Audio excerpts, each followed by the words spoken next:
Boa tarde, Paula. Boa tarde, Isa. De novo, é um prazer Boa estar aqui com tarde. vocês. Obrigada. Bom, daqui a pouquinho a gente fala, eu queria falar também dessa questão aí da Rússia, né? Os Estados Unidos mais uma vez acusando aí a Rússia desse aumento da pressão inflacionária. A Rússia, portanto, recentemente já havia negado. Agora vem essa questão de uma proibição novamente aí dos portos. Vamos começar por isso, vai? Já estava me justificando aqui, vou começar por essa questão que eu estava lendo agora, ô Dumas, a Rússia aí realmente impedindo novamente exportação de grãos de uma das principais áreas de produção aí, né, da Ucrânia, porém ainda nega essa informação. Mas eu queria entender da sua visão, né, quais são os reflexos de repente, né, dessa questão toda se enrolando aí cada vez mais, se a Rússia realmente impedir aí, havia um acordo ali de que talvez, né, pudesse a parte marítima levar aí, escoar várias questões, principalmente os grãos. Como que você vê essa notícia, ou os impactos dela? Veja, é difícil de você dizer que está certa ou que está errado, mas também é muito difícil você confiar no Vladimir Putin, que ele está usando os alimentos, a alimentação, os grãos como arma de guerra. Isso todo mundo já sabe, principalmente porque você já tem 26 países ao redor do mundo que colocaram Sim. sanções que não querem restringir a exportação de alimentos, justamente porque está com receio da fome no mundo.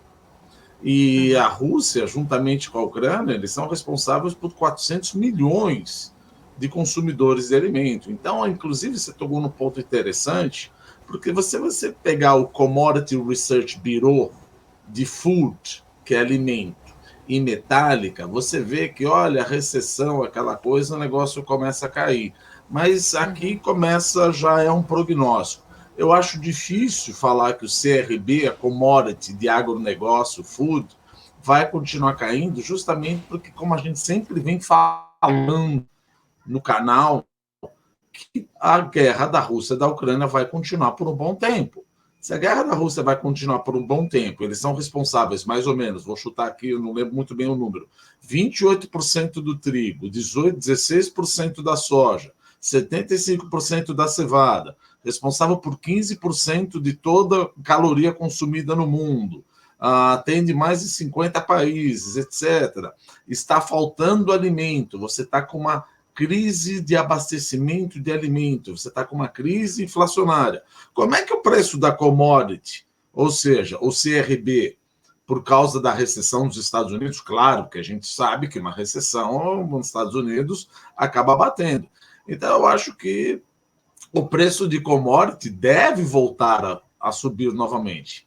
E isso, se você me permite, é a mesma coisa para a commodity metálica.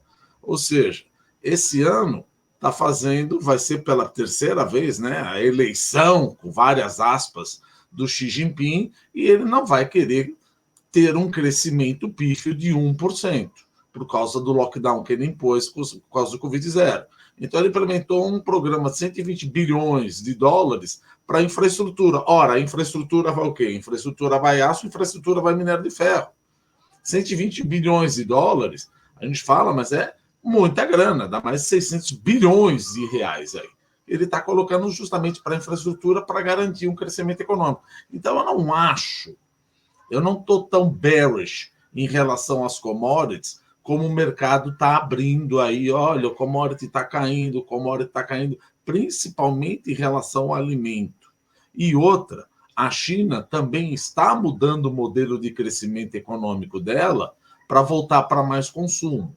Então, dos motores que você tem de crescimento econômico, o consumo vai voltar a ser a principal força motriz que era antes de 1990. Como é que eles estão fazendo isso? Aumentando o salário dos chineses além da produtividade, porque isso é economia, é importante deixar claro. O que é salário? Salário não significa absolutamente nada em economia. O que significa é o salário ajustado pela produtividade.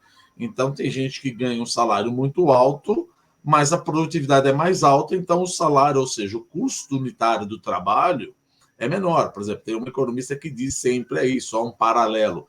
O problema do Brasil não é a CUT, é o CUT. o custo unitário do trabalho, ou seja, o salário vis-à-vis a produtividade do trabalhador é muito alto. Bom, mas voltando para a China, isso está aumentando. Está aumentando. E o processo de urbanização, que é o RUCU, está aumentando. Então, está aumentando a demanda por alimentos na China.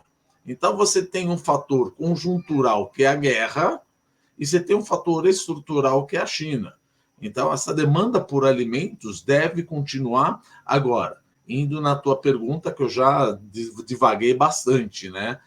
Eu acredito que a Rússia continua usando os alimentos, porque senão você não teria problema de oferta ao redor do mundo. Essa conversa de que eu vou fazer um corredor humanitário, ou que vou continuar produzindo trigo, gente, você tem minas marítimas. Não dá nem para sair os navios da Ucrânia, lá no Mar Negro, ou do Mar de Azov. Não dá, no Mar de Azov não, no Mar Negro, não dá para sair. Então você tem um problema sério de alimentação, e isso é bem provável, claro, não dá para lacrar, né? Mas é bem provável que Putin continue usando a alimentação como arma de guerra, sim.